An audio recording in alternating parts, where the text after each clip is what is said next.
Hello everyone, welcome in my YouTube channel. So इस video में हम स्ट्रेंथ ऑफ मटेरियल के प्रीवियस ईयर क्वेश्चंस करेंगे जो एसएससी गेट और ईएससी एग्जाम में पूछे गए हैं 2022 तक के। तो स्टार्ट करते हैं। चैप्टर 1 है प्रॉपर्टीज ऑफ मटेरियल। तो question number 1, I consider the following statement regarding strain displacement. तो स्ट्रेन डिस्प्लेसमेंट के रिगार्डिंग दो स्टेटमेंट दिए हुए हैं। पहला स्टेटमेंट है the strain depends on the displacement of points within the body. दूसरा स्टेटमेंट है strain at points within the body does not depend on the relative displacement of various points within body. तो कोई भी body है उसमें कोई point है तो इस पर कोई फोर्स लगाएंगे तो इन दोनों के बीच में जो डिस्टेंस है वो चेंज होगी, क्योंकि ये आइडियल मटेरियल नहीं है, रिजिड नहीं है। कोई फोर्स लगेगा तो ये डिफॉर्म होगा, तो इन दोनों के बीच के डिस्टेंस में चेंज आएगा, तो इस पर स्ट्रेन डिपेंडेंट है। तो पहला स्टेटमेंट करेक्ट है। और दूसरे स्टेटमेंट में इसका अपोजिट बोल रहा है डज नॉट डिपेंड, तो दूसरा स्टेटमेंट हो गया इनकरेक्ट। तो इसका आंसर हो गया 1 ओनली। दूसरे क्वेश्चन में बोल रहा है in a tensile test carried out in laboratory on a steel specimen for 5 minute. UTM पे एक टेंसाइल टेस्ट किया गया है 5 मिनट के लिए। तो strain value noted at that time was 0.30, तो उसमें हमको इतना स्ट्रेन मिलता है। तो what is average strain rate of that steel specimen. तो हमको स्ट्रेन रेट निकालनी है। तो 5 मिनट में 0.30 स्ट्रेन मिल रही है, तो 0.30 डिवाइड बाई 5 मिनट, तो ये आ गया 0.06 पर मिनट। पर मिनट में 0.001, ये इनकरेक्ट है, ये भी इनकरेक्ट है। तो अब इसको सेकंड में कन्वर्ट करके देखेंगे तो ये हो गया 0.06 डिवाइड बाई 60 पर सेकंड, तो ये हो जाता है 0.001 पर सेकंड। तो सी इसका करेक्ट आंसर हो गया। Which one of the following statement is not correct. Incorrect statement पूछा है। For structural steel the rupture strength is higher than the ultimate strength. तो इसके लिए पहले स्टील का स्ट्रेस स्ट्रेन कर्व देखिए। इस एक्सिस पे स्ट्रेन है और इस पे स्ट्रेस है, तो इनिशियली ये स्ट्रेट लाइन रहेगा, फिर इलास्टिक, फिर यील्ड पॉइंट आएगा और फिर आता है स्ट्रेन हार्डनिंग और ये नेकिंग। तो यहाँ पर मटेरियल फ्रैक्चर करता है, तो ये हो गई रप्चर स्ट्रेंथ। और ये मैक्सिमम स्ट्रेस की वैल्यू, इसको बोलते हैं अल्टीमेट। तो हम ग्राफ से देख सकते हैं कि ये अल्टीमेट पॉइंट है और ये रप्चर पॉइंट है, तो अल्टीमेट स्ट्रेंथ इससे ज़्यादा है। जबकि स्टेटमेंट में बोल रहा है for a structural steel the rupture strength is higher than the ultimate strength. तो रप्चर स्ट्रेंथ इससे हायर बोल रखा है, जो कि गलत है, क्योंकि यहाँ पर रप्चर है और यहाँ पर अल्टीमेट है। तो ये पहला स्टेटमेंट हो गया इनकरेक्ट। दूसरे स्टेटमेंट में बोल रहा है yield stress is the lowest stress at which extension of the test piece increases without further increase in load. ये यील्ड पॉइंट है और यहाँ पर स्ट्रेस बढ़ाए बिना ही स्ट्रेन की वैल्यू में इंक्रीमेंट हो रहा है, तो यही है यील्ड स्ट्रेस। ये करेक्ट स्टेटमेंट है। The ultimate strength is commonly taken as maximum stress of the material. यही मैक्सिमम स्ट्रेस है और इसी को अल्टीमेट पॉइंट बोलते हैं, ये भी करेक्ट स्टेटमेंट है। Ultimate strength is the ratio of maximum load to the original cross sectional area. Strength क्या है, ओरिजिनल क्रॉस एरिया से डिवाइड कर देते हैं लोड डिफ्लेक्शन कर्व को, तो ये भी स्टेटमेंट करेक्ट है। इंजीनियरिंग स्ट्रेस स्ट्रेन कर्व में ओरिजिनल एरिया ही कंसिडर करते हैं, तो इनकरेक्ट स्टेटमेंट हो गया A. Which one of the following statement is correct for an isotropic material. Isotropic material के लिए स्टेटमेंट दिए हैं। Shear modulus is independent of Young's modulus, shear modulus is independent of Poisson's ratio, shear modulus is independent of both, and shear modulus is not independent of Young's modulus and Poisson's ratio. हम लोग को पता है isotropic material के लिए एक relation आता है E is equal to 2G1 plus mu. तो ये जो शियर मॉडुलस है ये दोनों पे डिपेंडेंट है, तो इसका आंसर हो गया डी।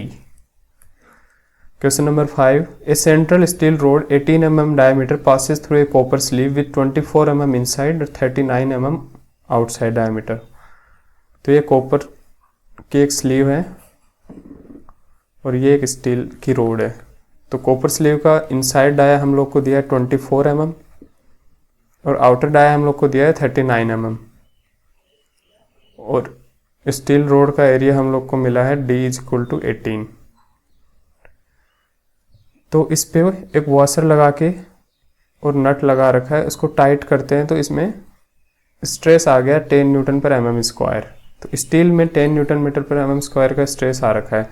तो किसी रोड पे नट लगा के उसको टाइट करेंगे तो ये इस पे टेंशन लगेगा और इतना ही इस पे कंप्रेशन लगेगा स्टैटिक इक्विलिब्रियम मेंटेन रखने के लिए। तो ये दोनों फोर्स है ये बराबर होंगे, स्ट्रेस इक्वल नहीं होंगे, फोर्स बराबर होंगे। तो फोर्स निकालते हैं तो स्टील में कितना फोर्स है, ये stress 10 into π/4 into area of steel का, ये डाया स्टील क्या है 18 mm स्क्वायर, और ये इस पे फोर्स कितना हो गया कॉपर स्लीव पे, तो स्ट्रेस हो गया सिग्मा इंटू इसका एरिया ऑफ कॉपर स्लीव क्या होगा π/4 39 स्क्वायर माइनस 24 स्क्वायर। तो इसको हम सोल्व करते हैं तो ये आएगा 10 into 18 square divide by 39 square minus 24 square. तो इसको सोल्व करने पे आएगा 39 स्क्वायर माइनस 24 स्क्वायर 3.428।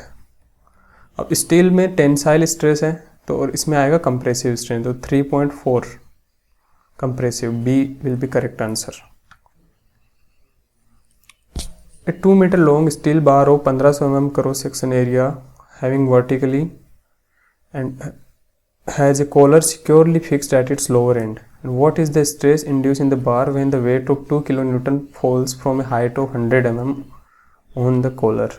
तो इम्पैक्ट लोडिंग का केस है तो इसमें हम लोग को फॉर्मूला याद रहता है sigma impact is equal to sigma static 1 plus root 1 plus 2h upon delta static. तो इसके लिए हमको एक तो सिग्मा स्टैटिक चाहिए, एक डेल्टा स्टैटिक चाहिए। एच की वैल्यू दी है 100 mm, तो सिग्मा स्टैटिक क्या आ जाएगा P बाई एरिया। तो P हमको दिया है 2 किलो न्यूटन और एरिया 1500 है, तो ये हो जाएगा 1.33 MPa sigma static value. Delta static क्या आता है PL अपॉन ए, PL अपॉन ए। तो इसके लिए P की वैल्यू 2000 इंटू इसकी लेंथ कितनी है 2 metre upon 1500 divide by E की वैल्यू GPa में दी है, इसको MPa में कन्वर्ट कर लिया तो ये आता है 2.22 इंटू 10⁻⁻5 मीटर। अब इसमें ये वैल्यूज पुट कर देते हैं तो सिग्मा इम्पैक्ट आएगा 1.33 1 plus square root 1 plus 2 into 100 mm को मीटर में कन्वर्ट कर लिया 0.1 डिवाइड बाई 2.22 इंटू 10⁻⁻5। तो इसको सिंप्लीफाई कर लेंगे,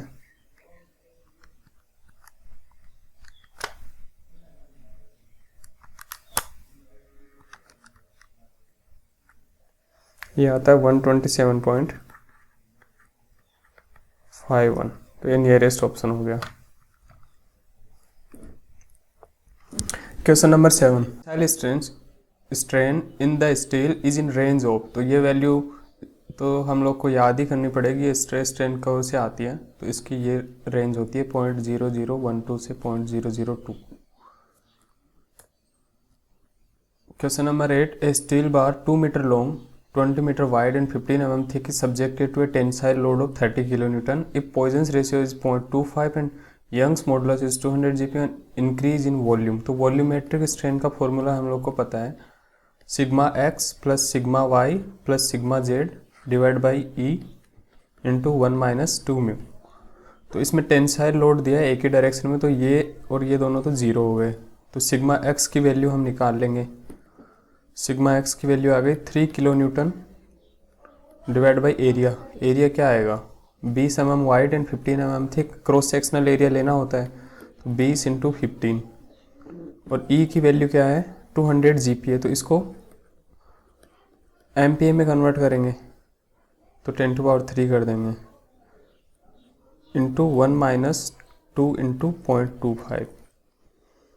तो इसको सोल्व करते हैं तो 30 into 10⁻³ divide by 20 divide by 15 divide by 200 divide by 1000 into 1 minus 2 into 0.25, तो ये आती है 2.45 इंटू 10⁻⁻4। ये वॉल्यूमेट्रिक स्ट्रेन है। वॉल्यूमेट्रिक स्ट्रेन हम लोग को पता है डेल्टा वी अपॉन वी होता है। तो डेल्टा वी क्या आ जाएगा, इसको वॉल्यूम को इससे मल्टीप्लाई कर देंगे। तो वॉल्यूम क्या है, लेंथ इंटू एरिया, तो 20 इंटू 15 इंटू 2000, ये mm³ में आ जाएगा। तो इसको मल्टीप्लाई करते हैं 20 इंटू 15 इंटू 2000, तो ये आ गया 150। B is correct answer. Question number 9, a tie bar 15 mm into 18 mm is to carry a load of 80 kN. A specimen of same quality of cross-sectional area is 250 mm square. If the maximum load carried by specimen is 125 kN, the gauge length will be. Gauge length का एक direct empirical formula होता है, L will be 5.65 into A note. तो specimen का जो ये area है इसी पे डिपेंड करता है, इन वैल्यूज़ पे गेज लेंथ डिपेंड नहीं करती है। तो ये सिर्फ एरिया पे डिपेंड करता है, तो इसका एरिया लिख दीजिए 50 इंटू 8, तो ये आता है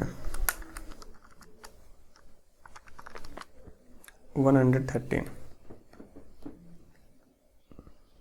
सी will be correct answer. Strain hardening of a structural steel mean. Strain hardening का क्या मतलब होता है, तो स्ट्रेन हार्डनिंग अभी हम देखे थे स्ट्रेस स्ट्रेन कर्व में। ये माइल्ड स्टील का स्ट्रेस स्ट्रेन कर्व है और स्ट्रक्चरल स्टील का भी ऐसा ही आता है। तो इस पोर्शन को स्ट्रेन हार्डनिंग बोलते हैं। इसमें स्ट्रेस और स्ट्रेन दोनों बढ़ते हैं। तो पहले स्टेटमेंट में क्या बोल रहा है, decrease in the stress experience with increasing in strain. गलत है, डिक्रीज नहीं होता है, तो ये स्टेटमेंट रॉन्ग है। Experience higher stress than yield stress with increased deformation. यहाँ पर यील्ड है और इससे ज़्यादा स्ट्रेस एक्सपीरियंस कर रहा है और स्ट्रेन भी बढ़ रहा है, तो ये सही स्टेटमेंट है। Strain occurring before plastic flow of material, ये प्लास्टिक फ्लो है तो इससे पहले स्ट्रेन आ रही है, इसको स्ट्रेन कर्व बोल रहे हैं। ये रॉन्ग स्टेटमेंट है क्योंकि स्ट्रेन हार्डनिंग तो इस पोर्शन को बोलते हैं। Strengthening steel member externally for reducing strain experienced, तो ये भी रॉन्ग स्टेटमेंट हो गया क्योंकि दोनों इंक्रीज हो रहे थे। इसका आंसर हो गया B. Question number 12, a square plate OPQR of linear elastic material with sides 1 meter is loaded in a state of plane stress. Under a given stress condition, the plate deforms to a new configuration O, P dash, Q dash, R dash as shown in figure. Under the given deformation, the edges of the plate remain straight. Horizontal displacement of 0.55 in the plate OPQR. इसका horizontal displacement पूछा है। पहले 0.55 क्या है, इसका CG है। तो जो बाद में जो पॉइंट दिया है, बाद में डिफॉर्म होने के बाद जो शेप दी है, इसका CG निकाल लेंगे। तो इनिशियल पोजीशन हम लोग को पता है 0.5 मीटर। ये mm नहीं होगा, ये भी मीटर ही होगा। तो अब इसका CG निकालने के लिए ये 1 मीटर की प्लेट है, तो इसमें P डेज के कोऑर्डिनेट लिखेंगे। तो 20 mm इधर इंक्रीज हो गया, तो 1020। सिर्फ x वाले लिख लेते हैं क्योंकि हमको हॉरिजॉन्टल डिस्प्लेसमेंट ही पूछा है। और Q डेज है, Q से 10 mm पीछे आ गया, तो इसके हो गया 990। पहले 1000 mm था। और ये R है, इसमें हॉरिजॉन्टल में कोई चेंज नहीं आया, तो इसको 0 ही लिख देते हैं और ये 0 ही है ही। तो इसके नया CG निकाल लेंगे। 990 प्लस 1020 डिवाइड बाई 4, ये दोनों 0 है ही। तो इसको सिंप्लीफाई करते हैं। 1020 प्लस 990 डिवाइड बाई 4, तो ये आता है 502.5 mm। ये डिफॉर्म होने के बाद CG है, ये पहले CG है, तो इन दोनों के बीच का डिफरेंस क्या आ जाएगा। 0.5 मीटर को 500 mm लिख सकते हैं। इन दोनों के बीच का डिफरेंस हो गया 2.5 mm, तो ये इसका आंसर हो जाएगा 2.5 mm। Question number 13, a plate in equilibrium is subjected to uniform stress along its edges with magnitude sigma x है 30 MPa, सिग्मा y है 50 MPa। तो सिग्मा x और सिग्मा y दिया हुआ है और यंग्स मॉडुलस भी दे रखा है, पॉइजन रेशियो भी दे रखा है। तो स्ट्रेन अलोंग जेड जेड ये पूछा है, तो अलोंग जेड जेड स्ट्रेन निकालने का हम लोग को पता है formula sigma z upon E minus mu sigma x upon E minus mu sigma y upon E. ये दोनों परपेंडिकुलर है जेड के, तो इनको पॉइजन रेशियो से मल्टीप्लाई कर देंगे। तो इसमें प्लेन स्ट्रेस कंडीशन में सिग्मा जेड तो दिया नहीं, ये तो पार्ट 0 हो गया। तो सिग्मा जेड जेड क्या है, तो सिंपली फॉर्मूला पुट करना है -0.3 सिग्मा एक्स एक्स की जगह 30 डिवाइड बाई ई की वैल्यू है 2 × 10⁻11 न्यूटन पर मीटर स्क्वायर। तो इसको ये भी एमपीए में, तो इसको एमपीए में कन्वर्ट कर लेंगे। 10⁻⁻6 करेंगे तो ये आ गया 10⁵ -0.3 इंटू सिग्मा वाई हो गया 50 एमपीए और ई की वैल्यू 10⁵। तो इसको सिंप्लीफाई करने पे आएगा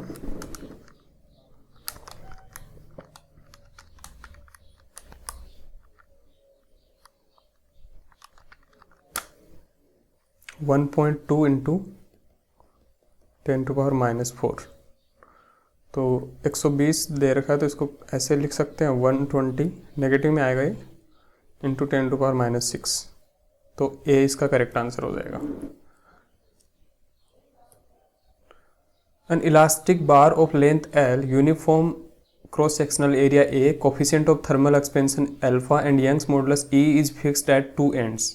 The temperature of the bar is increased by T, resulting in axial stress sigma. तो एक कोई बार है और ये दोनों इसके बीच में फिक्स किया हुआ है। इसकी लेंथ L है, क्रॉस सेक्शनल एरिया A है और ये इसका यंग्स मॉडुलस है E और ये है अल्फा। तो स्ट्रेस क्या होता है किसी बार को में, जितना अगर यहाँ पर ये दोनों तरह से फिक्स नहीं होता तो इसमें इंक्रीज कितना आता है एल अल्फा डेल्टा टी, और स्ट्रेन क्या आती है delta L upon L, that will be alpha delta T. तो स्ट्रेस क्या होता है E into delta L upon L, E into strain को ही स्ट्रेस बोलते हैं। तो सिग्मा की वैल्यू आती है ई अल्फा डेल्टा टी। इसके बाद में क्या किया है, if the length of the bar is doubled and axial stress would be, length पे स्ट्रेस डिपेंड ही नहीं कर रहा है तो सिग्मा पे कोई चेंज ही नहीं आएगा। अगर ये 2L भी हो जाएगा तो भी डेल्टा एल भी 2 अल्फा डेल्टा टी हो जाएगा और इधर भी 2L से डिवाइड करेंगे तो ये अल्फा टी रहेगा, तो इसका सिग्मा ही रहेगा, एक्सियल स्ट्रेस पे कोई चेंज नहीं आएगा। An elastic isotropic body is subjected to hydrostatic state of stress as shown in the figure. Hydrostatic state of stress दिया है, for no change in volume to occur, what should be its Poisson's ratio? Volumetric strain का formula हम लोग को पता है sigma X plus sigma Y plus sigma Z divide by E into 1 - 2 mu. अगर इसमें कोई वॉल्यूम में चेंज नहीं आएगा तो वॉल्यूमेट्रिक स्ट्रेन को हम जीरो करेंगे, तो या तो ये पार्ट जीरो हो या ये तो हो नहीं सकता क्योंकि हाइड्रोस्टेटिक स्टेट ऑफ स्ट्रेस है तो इनके कुछ ना कुछ स्ट्रेस की वैल्यू है, तो इसको जीरो करेंगे तो इससे आ जाएगा म्यू बराबर 1/2। तो option C is correct. For material having modulus of elasticity E, modulus of rigidity N and it's seen that E is equal to 2n, तो हम लोग को पता है ई बराबर 2g 1 प्लस म्यू, यहाँ पर जी बराबर जी को n बोल दिया है क्वेश्चन में, तो इसको लिख देते हैं ई बराबर 2n 1 प्लस म्यू, और ये दिया है ई इज इक्वल टू 2n, तो ये यहाँ से आता है 1 plus mu is equal to 1, तो म्यू बराबर 0।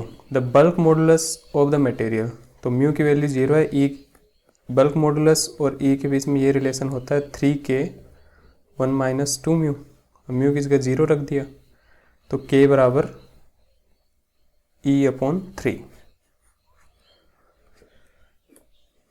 The ratio of stress induced due to sudden applied axial load to stress induced due to gradually applied axial load on a bar। Sudden applied और gradually applied दो condition, इन दोनों के बीच में क्या ratio आएगा, तो हम लोग को पता है sigma impact is always greater than twice of sigma static, तो यहाँ पर आ जाएगा 2।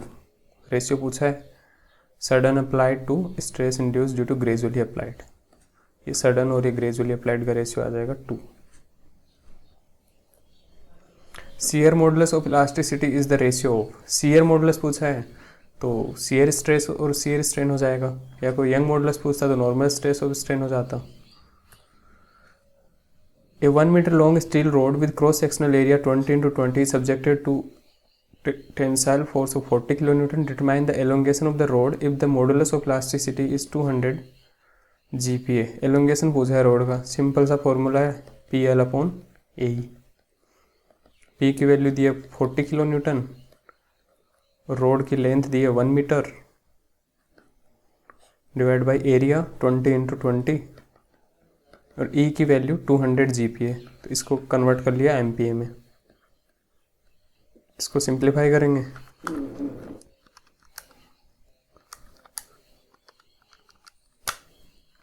यह आ गया 5 × 10⁻⁻⁴।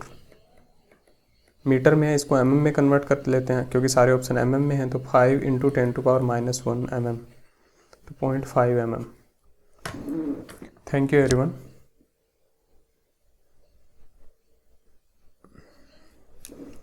Thank you everyone. ऐसे हम चैप्टर वाइज सोम के PYQs करते जाएंगे पहले, और ऐसे सब्जेक्ट वाइज सारे क्वेश्चंस करेंगे।